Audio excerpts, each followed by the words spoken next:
Hi, I'm Kara Frenzel. Helping me out today is Bella Viramontes. I'm from San Luis Obispo, and I teach workshops all over the area, and I'm also at events. So for this workshop, we did a couple of things. We worked on some isolations, but we actually started by doing isolations in the beginning of class. So this entire workshop was about taking things from other styles of dance and putting it in our West Coast swing. So the first thing we stole from was jazz or hip hop.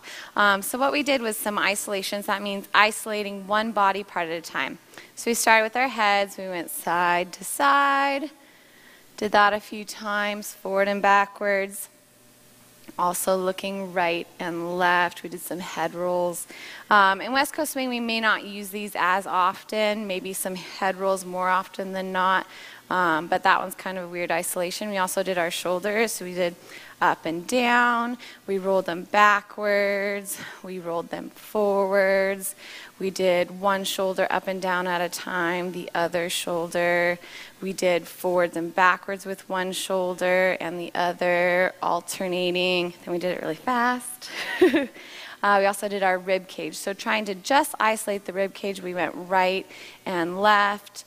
We also went forwards and backwards. We circled it up. We also did the same thing with the hips, right and left, forwards and backwards. We called this one our full Monty one. Don't use this one too often either, but it's good exercise. We did circles. We also took all of these down low as well. From there, we also worked on knees. We had a little Elvis knee, so isolating the knees, maybe popping the knees.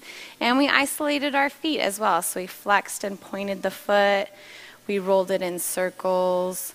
Any other kind of way you can think of to manipulate your feet.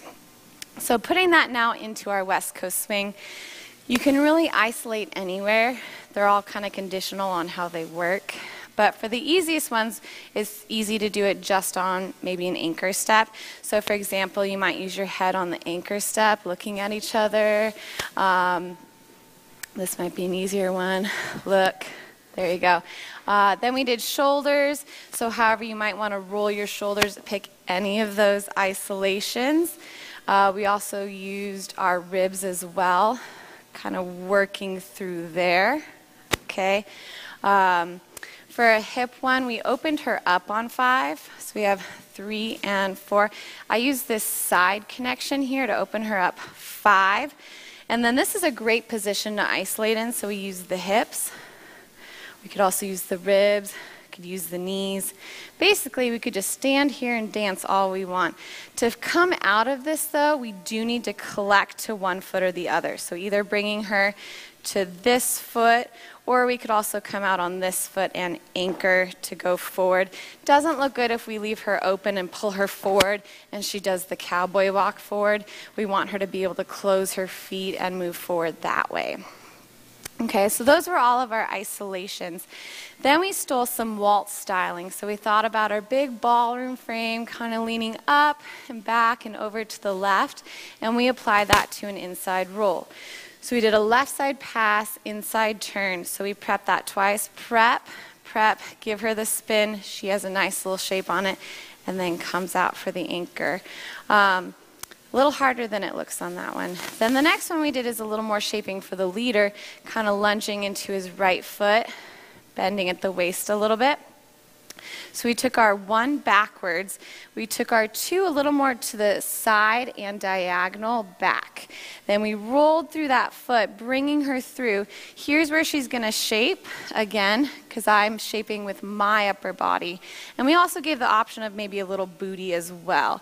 Using those isolations, we're going to bring her back on and 6, and then anchor for 7 and 8. So we have a 1, 2, 3, 4, 5, 6, 7, and 8. So that was our pattern. Then the last thing we talked about is using basically Latin walks in our dancing, using our feet. So we walked across the floor, picking up the foot and using our back foot to push off and push the ground away rather than just releasing it, but actually using our feet and articulating through the toe, the arch, the ball, the heel of the foot, pushing off. Then walking backwards, we talked about Latin walks, either pointing the front foot or releasing the front foot, like tango or foxtrot. You would do the releasing. Now on West Coast swing, you could choose either. I might decide to point the foot, or I might decide to release the foot. Both are going to have different looks. Also, just applying some foot pressure through all of our footwork. 3 and push off. 5 and push off a little bit. We may not use it very strongly, but I'd like to see more footwork in our dancing, and we brought that in from Latin. So we use jazz, we use some waltz, some lyrical kind of styling, and then we looked at Latin technique and put it all in our West Coast swing. So that was our workshop. That was our Other Dances workshop. Once again, I'm Kara Frenzel. You can find me at karafrenzel.com. We'll see you guys at the next one. Thank you so much.